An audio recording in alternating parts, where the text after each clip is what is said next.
Module 5 is die laaste module en hy vat 'n bietjie lank. Dit vat 'n bietjie tydjie, maar hierdie is die climax wil ek sê van die hele mentorgroep kursus, die hele disipelskap wat ons op 'n pad met julle stap. Want ons het julle gewys, wat is die koninkryk? Hoe kom jy in die koninkryk? Wie is die koning van die koninkryk? Module 3, die herstelde gesag. Jy moet weet, die Here het jou bemagtig deur deel te word van sy koninkryk, dit wat hy herstel het, wat arm verloor het. En al die goeders weet jy, en ek meen, daar was magdom kennis, ek meen, julle toetjies en geskreef getrek van al die kennis. Maar nou module 5 kom ons op die punt, dat wie wat, nou moet ons leef in die koninkryk. So, hoe lyk 'n lewe in die koninkryk?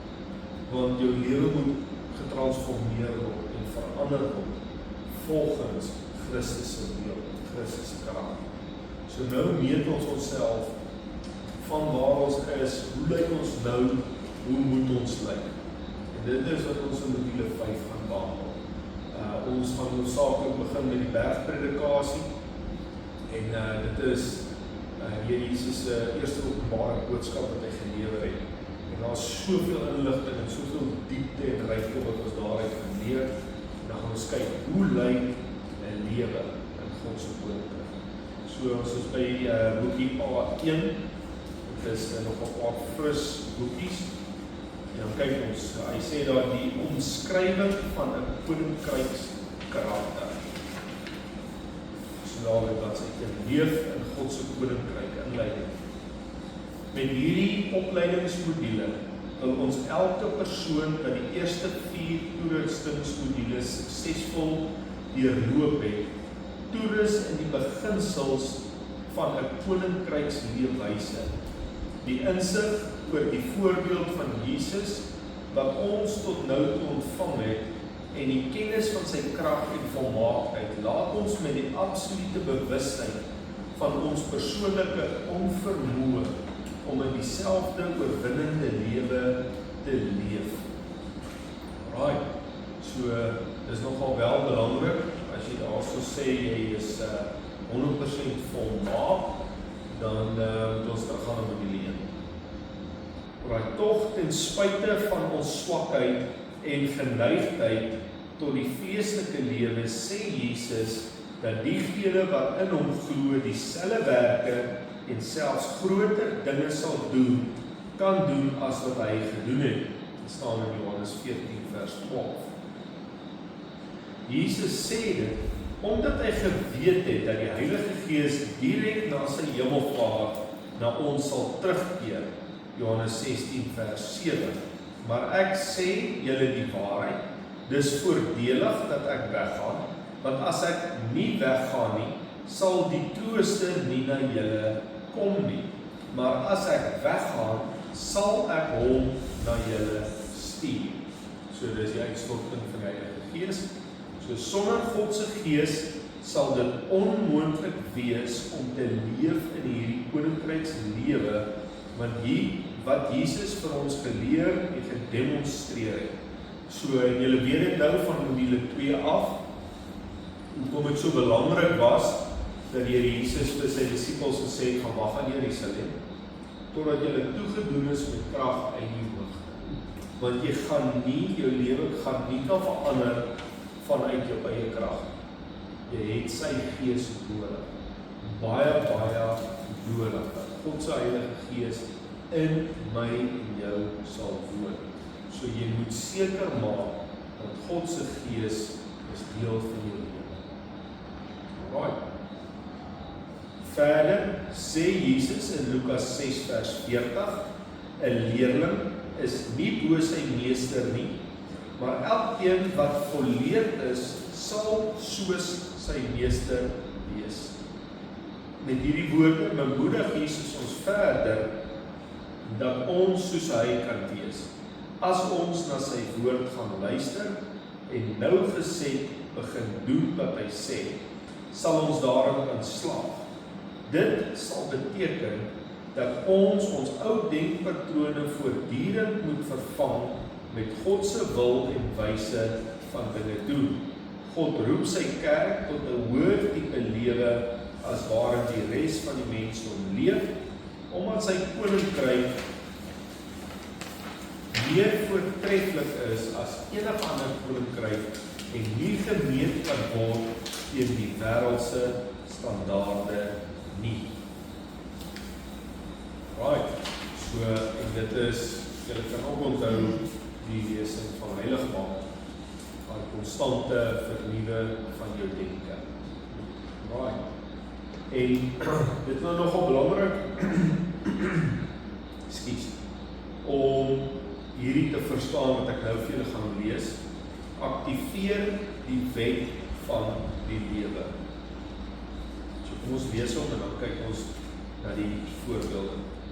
Romeine 8 vers 2 sê, want die wet van die gees van die lewe in Christus Jesus het my vrygemaak van die wet van die sonde en die dood. Alright. Hoeveel wette is daar? Ja. 2 wette.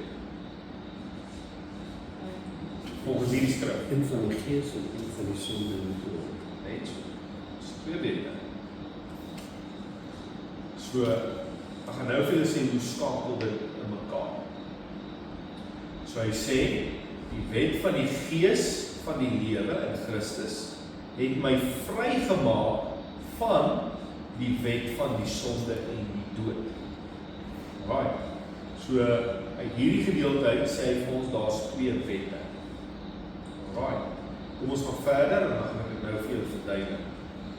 In Hebreërs 9:26 staan, maar nou het hy eenmaal in die volëinding van die eeue verskyn om die sonde, 'n laer tipe lewe, deur sy offer weg te doen. By implikasie beteken dit dat Jesus gekom het om sonde eens en vir altyd te oorwin, sodat ons as mens opnuut weer in oorwinning kan leef. So in Romeine 6 vers 4 verklaar Paulus, ons is dus saam met hom begrawe deur die doop in die dood, sodat net soos Christus uit die dode opgewek is deur die heerlikheid van die Vader, ons ook so 'n nuwe lewe kan wandel. Alright, so in hierdie gedeelte is dit nogal weer duidelik, ons het dit ook behandel, maar dat hy vir jou sê, die doop is nie net wedergeboorte. Dis nie net die geboorte van 'n nuwe lewe nie. Dis ook die afsterwe van die ou lewe. So, wanneer jy in daai water onderdompel word, volgens hierdie skrif, dan is dit, hoe kan ek sê, gelykstaande aan die begrafnis van die ou lewe. Want hy sê, ons is dus saam met hom, dis Jesus, begrawe deur die doop in die dood, sodat net soos Christus uit die dode opgewek is deur die heerlikheid van die Vader, ons ook so in 'n nuwe lewe kan wandel. Sodat die doop beteken die wedergeboorte of die geboorteproses, so dit skenk aan jou 'n nuwe lewe, omdat jy in daai proses die ou lewe dan aflê as 'n simbool van die gelykvormigheid aan sy dood. Alright, so die ou mens sterf en die nuwe mens kom op of word gebore. Alright, so ons gaan dit nog so 'n bietjie verder. Met hierdie woorde benadruk Paulus die feit dat ons nie in ons ou, kragtelose en verslaane lewe mag bly nie, maar dat ons na ons verlossing geroep is om in 'n nuwe lewe te wandel waar die sonde en die Satan se mag geen houvas meer oor ons sal hê.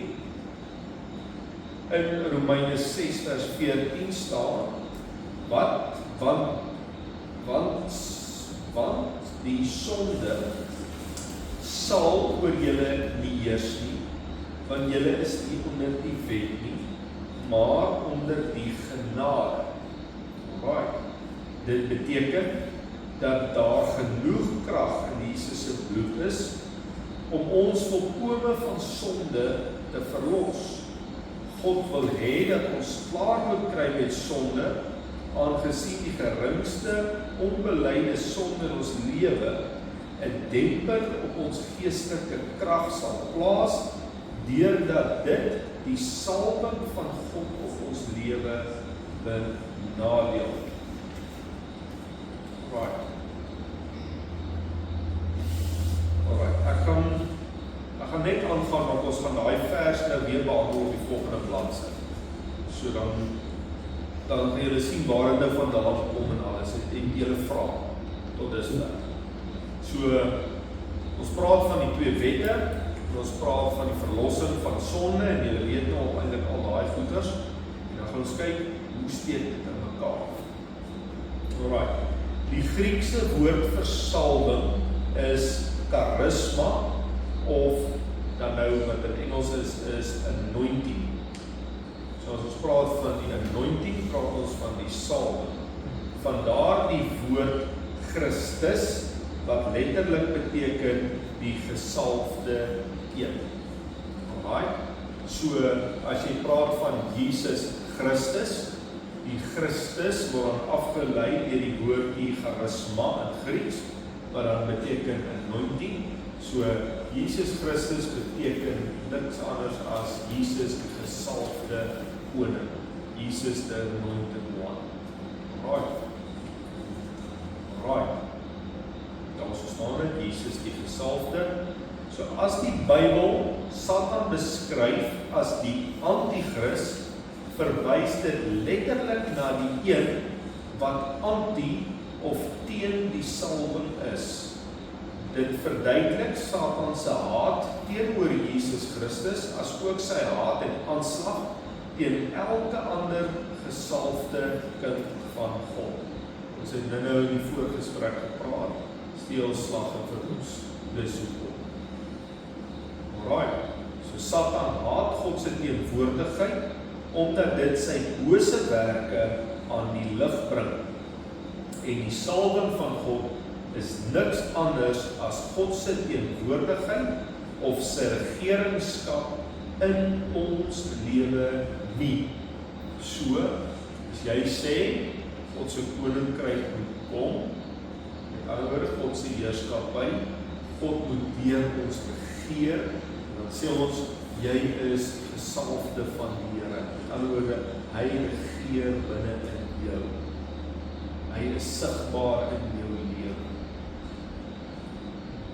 Jesaja 10 vers 27 sê God dat hy elke juk wat Satan op ons wil plaas met sy salwing of sy teenwoordigheid sal vernietig. Satan is anti-salwing omdat hy weet dat God se teenwoordigheid in ons lewe ons volkome sal vrymaak van al die laste wat hy op ons lê. Sy doel met ons lewe is om ons te weerhou van God se salwing. En hy weet dat sonde geskik is vir die taak. Ons het reeds gehoor dat God sy kerk geroep het tot 'n hoër lewensvlak of 'n hoër standaard, maar om daaraan te slaag moet ons verstaan wat Paulus bedoel toe hy in Romeine 8 vers 2 gesê het, want die wet van die gees van die lewe in Christus het my vrygemaak van die wet van die sonde en die dood. So in hierdie vers is daar twee wette ter sprake. Die wet van die gees van die lewe en die wet van die sonde en die dood. So, wat Christus kom doen het, hy sê, hy het ons vrygemaak van daai wet. En ek dink as jy praat van die Ou Testamentiese wet, dan praat hy van dis 'n tugmeester na Christus toe en alle goeders, maar die wet veroordeel. Die wet sê vir jou, jy is verkeerd. as jy doodslaan, gaan dit gebeur. En jy mag nie dit, iemand anders gaan dit gebeur. So daar's 'n wet, en as jy 'n wet oortree, dan het jy moeilikheid. Right. So wat hy hierso sê, daai wet maak jy bewus van sonde. Maar wat hy ook doen is, die wet kan jou nie red nie. Dit is duidelik. Al hou jy die Ou Testamentiese wet op die letter 100%, kan die wet jou nie red nie. Kom Christus en sê vir ons, hy het nie gekom om my wet te ontbind nie, hy het gekom om wet te verval. En dan sê hy vir jou, hy het 'n nuwe wet, die wet van die gees van die lewe. Right. Maar nou moet ons verstaan, is die een wet weg, en die nuwe wet gekom, of is albei wette nog daar, of wat bedoel hy nou met die twee wette? Want ek meen, hy sê dan, die wet van die gees van die lewe het dan vrygemaak van hierdie ander wet. So kom ons kyk net so 'n bietjie wat sê hy dan. By implikasie sê hierdie vers dat elke ware Christen vry is van sonde, want daar is 'n groter krag of 'n groter wet as die wet wat sonde aktiveer, wat van sonde geaktiveer is.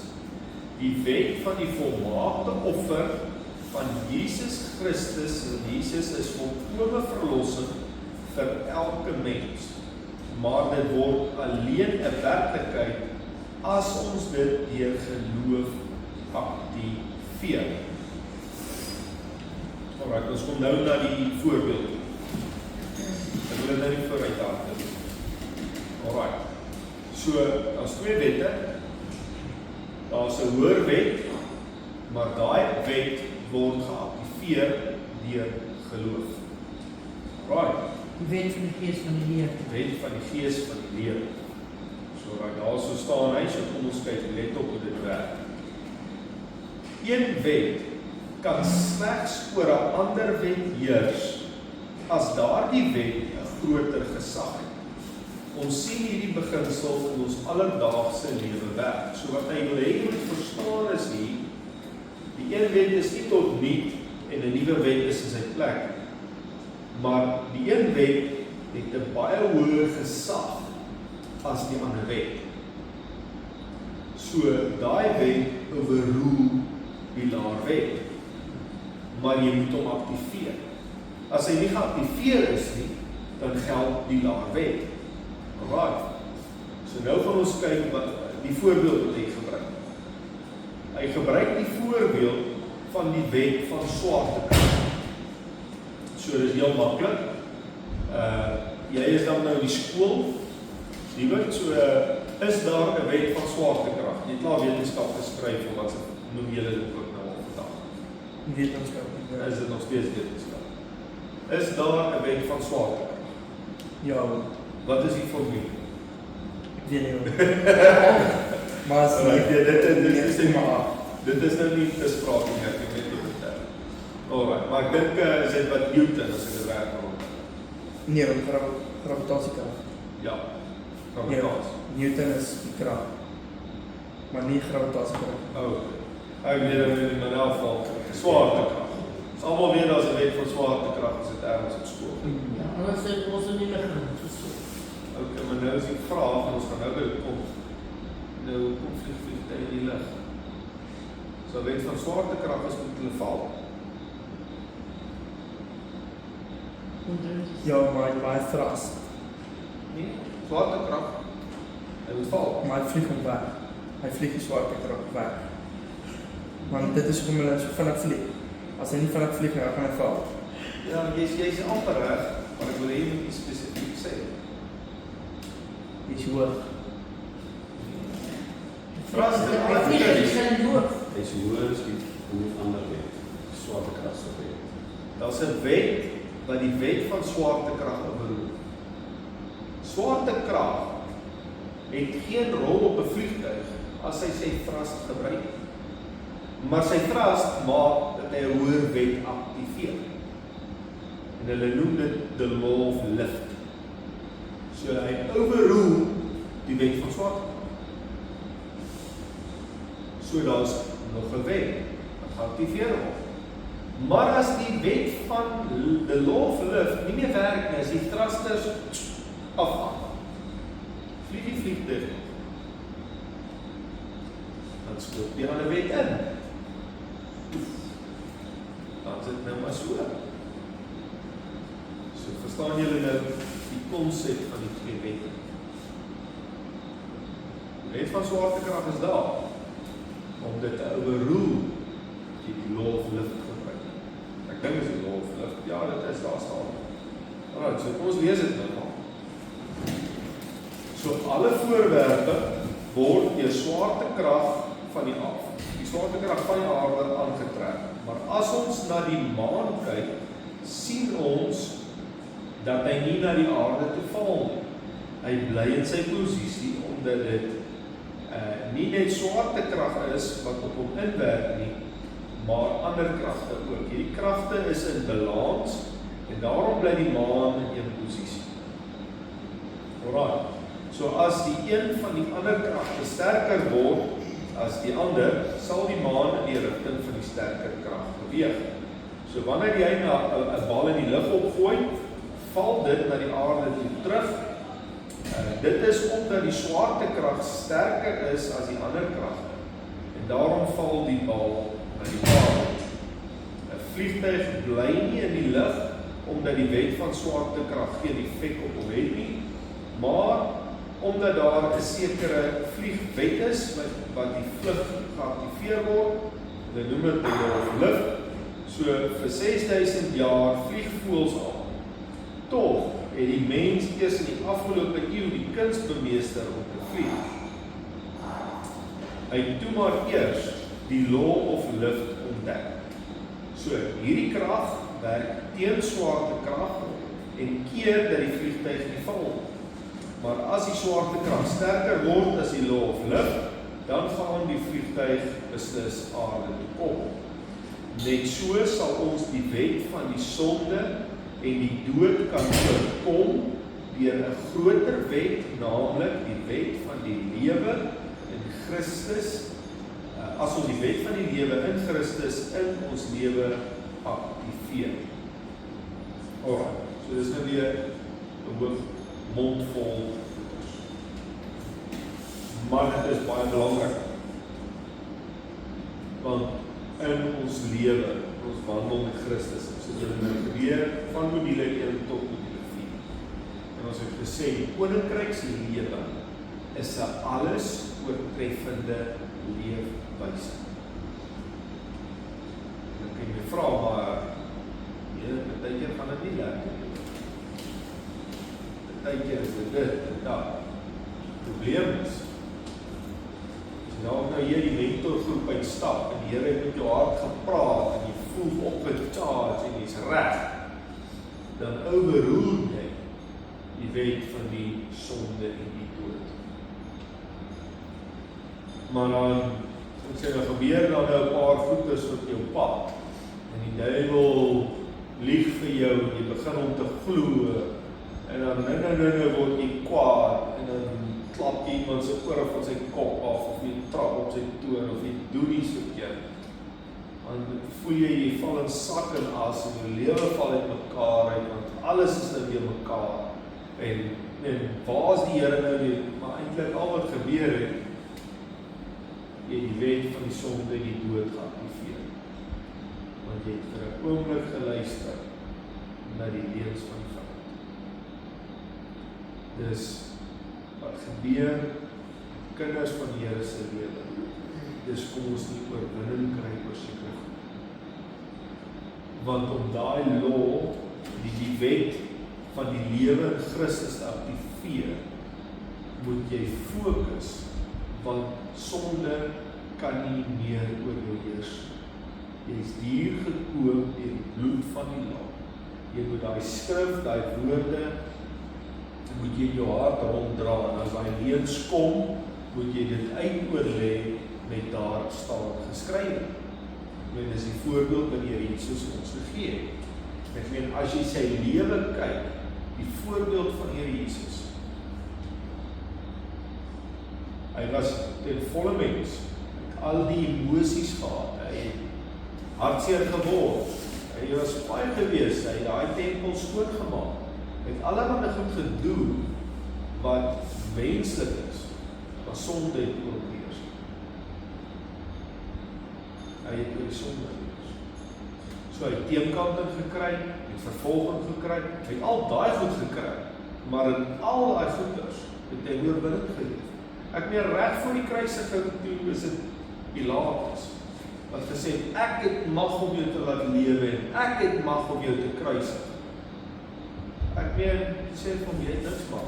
Dit wat jy nie ek veel of my vader veel. So, dit is 'n oorwinnende lewe. Dis nie hoe ek sou bang nie. Hy leef in 'n hoë wet. En as ons dit kan snap, dan moet ek sê, dan dink ek gaan ons baie beter doen in ons alledaagse lewe. En ons val gereeld, omdat ons, ek wil sê, kom ons sê vergeet van ons. En as jy jou weer kry, dan het jy weer die onderste wet, en dan roer hy vir. Ja, ek val vir die lewens van Satan. En ek meen in woorde, klink dit toch so eenvoudig. Aktiveer jy my wet. Kom bo hierdie omstandighede. En ons moet leer, want daar's patrone partykeer. So as sekere goed wat gebeur, dan moet jy vir jouself rigtingwysers en mylpale opsit. En weet, okay, sken al hoe werk hierdie ding. As hierdie goed gebeur, dan is dit aanval. Ons moet nou op ons hoede wees, want hy wil hê ons moet die wet van die gees van die lewe los en hierdie ander wet aktiveer. Alright. Dan sê hy nou, dis hoekom ons sukkel met sonde, onderdruk word deur Satan, dis hoe ons in armoede en siekte leef. Totdat ons die hoër wet van die lewe in Christus in ons lewe aktiveer. So dan sê hy, die vraag is maklik, okay, nou, hoe aktiveer ons hierdie wet? Ek meen, ek glo as ons hierso sit, ons praat met mekaar, en glo ons almal wil die hoër wet aktiveer. Ek glo niemand sal tevrede wees met die lae wet van die sonde en die dood. Ek meen, as ek moet vra, wil jy die lewe kies, of wil jy die dood kies? Die lewe kies, en ons almal sal dit kies. Hoe doen ons dit? En ons kyk na die eerste sleutel. Glo. Met ander woorde, geloof.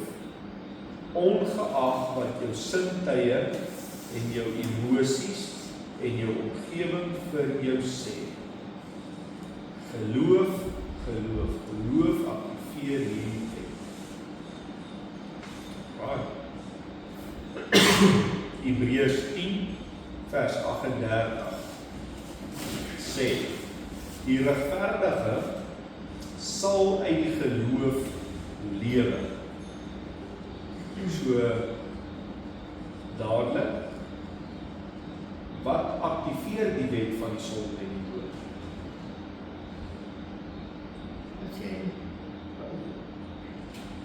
As jy nie glo nie, as jy nie bid nie, as jy nie elke dag die Here in ongraad nie, ja, as jy nie geloof. Dan wat maak jou twyfel? Dit wat jy sien, dit wat jy hoor, dit wat jy voel, al daai goeders, dit aktiveer ongeloof. Wat het die tyd van Eden gesê? Het God nie gesê nie? Wat het God nou reg gesê? Dit is hoe hy kom. So onthou sy modus operandi bly dieselfde. So wat ook al jy met jou lewe besig is, hy gaan jou geloof challenge. Alright.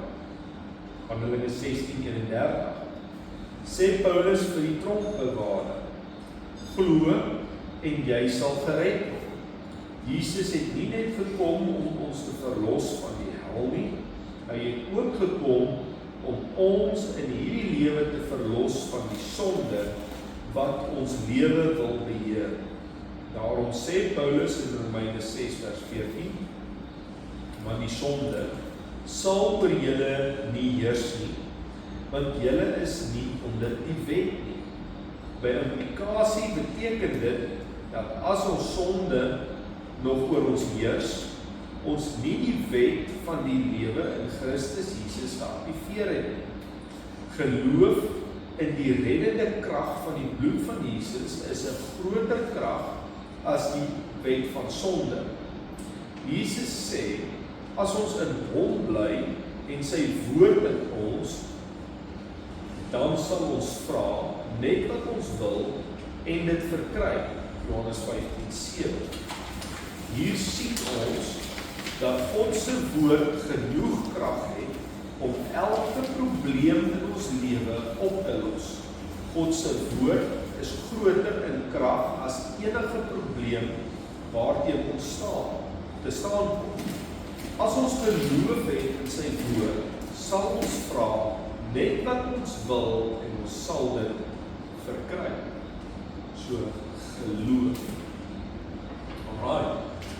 So onthou dit. Sleutel 2. Leef in die liefde van Christus. Romeine 8 vers 2. Want die wet van die lewe het reeds, met ander woorde, want die wet van die lewe in Christus dan nou, het my vrygemaak van die wet van die sonde en die dood. So, wat hy daar so sê, die woordjie het, sê, dit het reeds plaasgevind.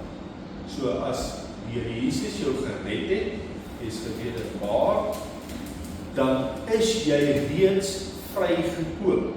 Die prys is reeds betaal. Jy is vry van die wet van die sonde en die dood. Maar jy moet dit aktiveer. So waar vind ons die wet van die lewe in Christus? Daarom sê Jesus self in Johannes 15 vers 4, 9, 10 en 12. Die volgende. Bly in my, soos ek in julle, net soos die loot geen vrug kan dra van homself as dit nie in die wynstok bly nie, so julle ook nie, en so ook as julle nie in my bly nie. Soos die Vader my lief gehad het, het ek julle ook lief gehad. Bly in hierdie liefde van my, as julle my gebooie bewaar, sal julle in my liefde bly. Net soos ek die gebooie van my Vader bewaar en in sy liefde bly. Dit is my gebod, dat julle mekaar moet lief hê, net soos ek julle lief gehad het. So. Die gebod van liefde. Right. So dis die tweede sleutel tot die wet van die lewe is liefde. Om met Christus te bly en om mekaar lief te hê. Om in Christus te bly beteken letterlik om met dieselfde liefde te leef as wat Jesus geleef het. Die wet van die lewe in Christus Jesus word dus geactiveer in ons lewe. Deur te funksioneer deur geloof in die woord van God, ongeag wat ons ervaar, en te leef in dieselfde liefde as wat Jesus geleef het. So, hoekom is hierdie twee faktore die sleutel tot 'n oorwinnende lewe? Omdat Hebreërs 11 vers 6 sê, sonder geloof is dit onmoontlik om God te behaag. So, in ander woorde, jy kan eintlik niks vir God beteken as jy nie geloof het. Ja. Want ja, wat gaan jy dan, as jy nie glo nie, hoe wil jy vir mense van God dan vertel, want jy glo dan nie in hom nie. Presies. Geloof, en ons as jy nie glo nie, dan sê dit eintlik, daar is niks in jou wat bekragtig vir dit wat hy vir jou gedoen het. So, jy kan nie verlossing bewerkstellig in jou eie lewe in terme van glo in verlossing of enige iets deur ongeloof.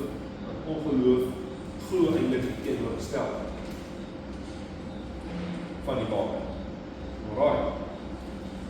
En dan 1 Johannes 4 vers 8 sê, hy wat nie lief het nie, het God nie geken nie, want God is liefde. So daarom is hierdie 2 sleutels baie belangrik om die wet van die geloof in die lewe te aktiveer. Want sonder geloof kan jy God nie behaag nie. So kan jy nie wet nie. En hy sê, as jy nie lief het nie, het jy God nie geken. Alright.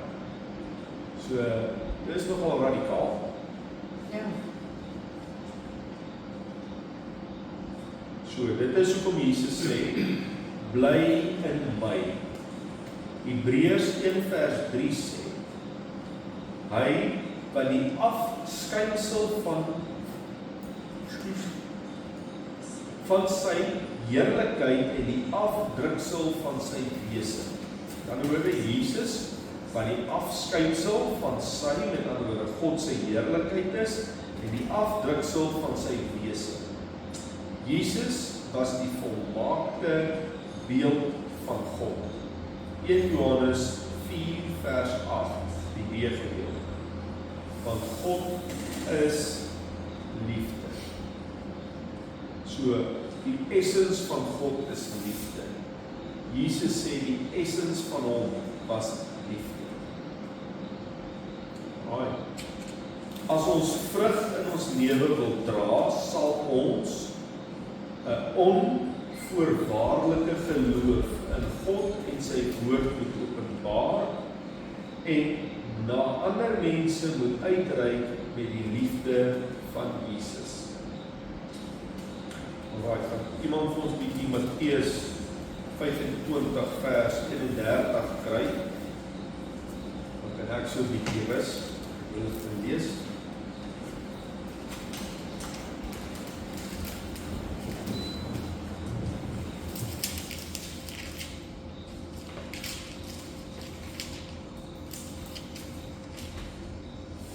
Maar lees Matteus 25 vers 31 tot 46. Laat baie. Die profetiese rede is slot. Die ewige lewe, dit is 25. Die ewige lewe en die ewige straf. En wanneer die Seun van die mens in sy heerlikheid kom en al die heilige engele saam met hom, dan sal hy op sy heerlike troon sit. En voor hom sal al die nasies versamel word. En hy sal hulle van mekaar afskei, soos die herder die skape van die bokke afskei. En hy sal die skape aan sy regterhand en die bokke aan sy linkerhand sit. Dan sal die koning vir die wat aan sy regterhand is sê, kom julle, geseëndes van my Vader, beerf die koninkryk wat vir julle berei is, van die grondlegging van die wêreld af. Want ek het honger gehad, en julle het my te ete gegee. Ek het dors gehad, en julle het my te drinke gegee. Ek was 'n vreemdeling, en julle het my herberg gegee. Ek was naak, en julle het my geklee. Ek was siek, en julle het my besoek. In die gevangenis was ek, en julle het na my gekom. Dan sal die regverdiges hom antwoord en sê, Here, wanneer het ons u honger gesien en gevoed, of dors en te drinke gegee? En wanneer het ons u 'n vreemdeling gesien, 'n herberg gegee, of naak en geklee?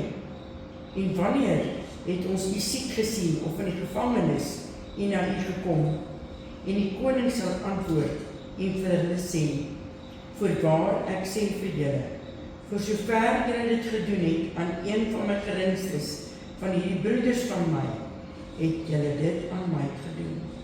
Dan sal hy ook vir die aan sy linkerhand sê, gaan weg van my, julle vervloektes, en die ewige vuur wat berei is vir die duiwel en sy engele. Want ek het honger gehad en julle het my nie te ete gegee nie. Ek het dors gehad en julle het my nie te drinke gegee nie. Ek was 'n vreemdeling en julle het vir my nie herberg gegee nie. Naak en julle het my nie geklee nie. Siek en in die gevangenis en julle het my nie besoek nie.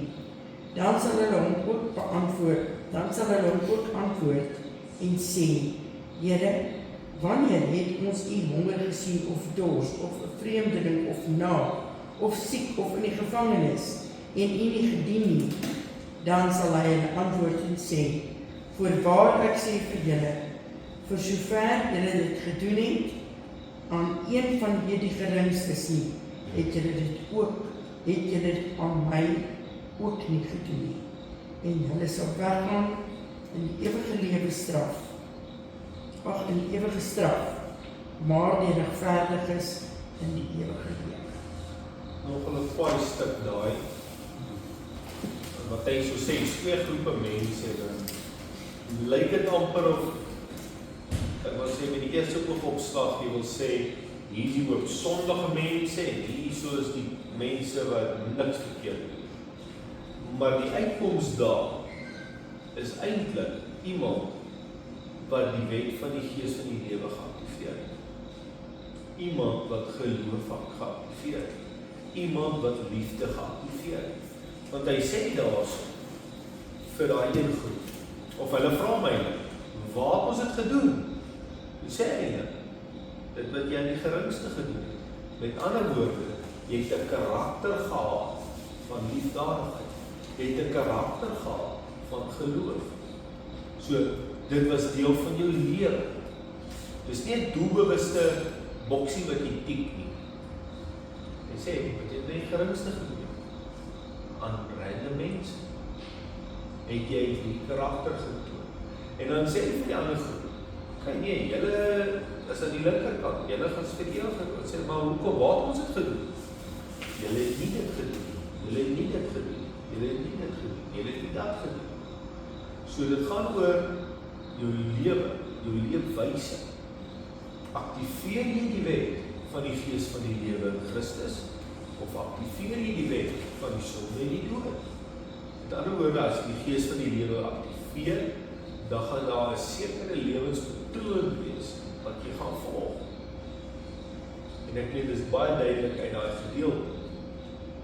So hier lees ons, dat God 'n beloning gee aan elkeen wat die gees van die lewe in Jesus Christus geactiveer het. En dit is duidelik, dat God hulle as sy eiendom beskou, en hulle almal regverdig spreek. As ons waarlik in Jesus se liefde wandel, sal ons elke keer, as ons na iemand anders kyk, eers aan Jesus dink. Ons sal onthou, dat hy ook vir daardie persoon gelei, gesterf, en uit die dode uit opgestaan. Ons sal ook onthou, dat hy daardie mens net so lief het, soos dat hy ons lief gehad het, toe ons nog verlore was. Dit beteken, wanneer iemand nie klere het nie, sal ons onthou, dat Jesus ook vir daardie persoon naak geword het.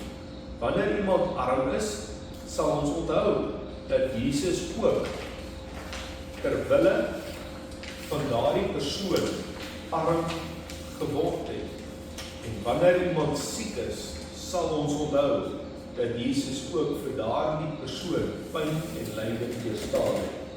Wanneer iemand in die tronk is, sal ons onthou, dat Jesus ook terwille van daardie persoon gevange geneem is. Wanneer daar iemand is wat dors het, sal ons onthou, dat Jesus ook sy kruis terwille aan sy kruis terwille van daardie persoon dors geword. Nie een van ons sal ooit die volle vrug van God in ons lewe kan sien, alvorens ons nie onvoorwaardelik op God vertrou nie, en onvoorwaardelik met sy liefde na ander mense begin uitreik nie. Daarom, die opdrag van Jesus, jy moet die Here jou God lief hê, met jou hele hart, jou hele siel en al jou krag, en jou naaste soos jouself. Ons as kerk leef dikwels nie in die volkome vryheid van Jesus se verlossingswerk nie, omdat ons toelaat dat 'n ondergeskikte wet oor ons heers. In Johannes 8 vers 31, 32 en 36 sê Jesus vir die Jode wat in hom geglo het: "As julle in my woord bly, is julle waarlik my disippels, en julle sal die waarheid ken en die waarheid sal julle vrymaak. As die Seun, met ander woorde die wet van die lewe, julle dan vrygemaak het, sal julle waarlik vry wees." As ons die wet van verlossing in Christus Jesus ten volle aanneem, sal ons volkome vryheid en vrede ervaar. So, mense laat toe dat die wet van die sonde en die dood oor hulle heers. En daarom sukkel die kerk van Christus om vorentoe te gaan of om 'n oorwinning te behaal. So, kom ons kyk dat ons die wet van die Gees van die lewe in ons lewe aktiveer en nie toelaat dat die duiwel vir ons leuns vertel en dat 'n ondergeskikte wet vir ons lewe heers.